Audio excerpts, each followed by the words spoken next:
Navigating life's mazes, understanding the phrase. Hello everyone, and welcome to today's English language learning video. Today, we're diving into an interesting phrase that you might have heard, going through a maze. We'll explore what it means, how to use it, and some examples to help you understand and use this phrase confidently in your conversations. So, let's get started. When we talk about going through a maze, we're usually referring to a situation that's complex, challenging, or confusing, much like navigating through a literal maze. This phrase is often used metaphorically to describe dealing with difficult situations in life or work that require problem-solving, patience, and sometimes a bit of creativity to overcome. The emphasis is on the journey and the challenges faced along the way. Using going through a maze in your conversations can add depth and imagery to what you're describing. Here are a few tips on how to use it. Context. Make sure the situation you're describing is complex or challenging enough to warrant the comparison to a maze.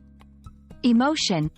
This phrase can convey a sense of frustration, confusion, or determination, depending on the context.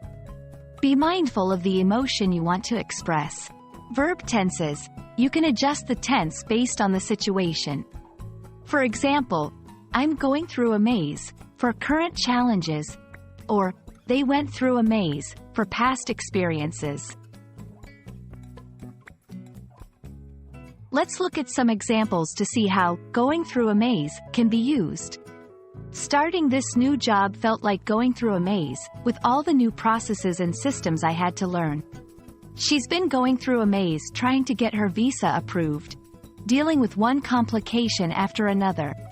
Navigating the healthcare system can be like going through a maze. It's so complicated and sometimes frustrating. I hope this video has helped you understand the phrase, going through a maze, and how you can use it to describe complex and challenging situations. Remember, language is a powerful tool to express not just facts, but also the emotions and difficulties we encounter in our lives. Keep practicing, and don't hesitate to use this phrase in your conversations to add more depth and imagery. Thank you for watching, and see you in the next video.